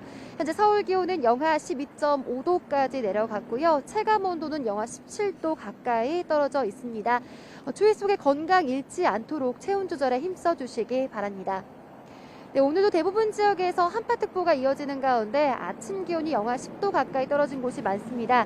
현재 대관령은 영하 17.3도, 파주는 영하 17도, 제천은 영하 16도를 보이고 있습니다. 낮부터는 추위가 조금씩 누그러지면서 대부분 영상권을 회복하겠습니다.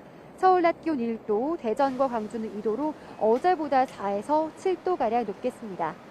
추위 속 호남 서해안과 제주도, 울릉도, 독도는 계속해서 눈구름의 영향을 받고 있는데요. 오늘 낮까지 이어진 뒤 눈은 그칠 것으로 보입니다. 오늘 제주 산간과 울릉도, 독도에 최고 7cm, 호남 서해안에는 1에서 3cm의 눈이 내려 쌓이겠고요. 오후부터 밤 사이 경기 남서부와 충남 지역에도 약한 비나 눈이 내리는 곳이 있겠습니다. 내일부터는 이맘때 겨울 날씨를 되찾으며 큰 추위는 없겠습니다. 하지만 새해로 넘어가는 금요일과 토요일 사이 다시 세미 한파가 찾아올 것으로 전망됩니다. 현재 영남 동부에는 건조특보가 내려진 가운데 바람도 강하게 불고 있습니다. 작은 불씨가 큰 화재로 번질 위험이 큰 만큼 화재 예방에 신경 써주시기 바랍니다. 지금까지 YTN 홍나실입니다. 이상으로 굿모닝 YTN 마치겠습니다. 잠시 후 YTN 24가 이어집니다. 시청해주신 여러분 고맙습니다.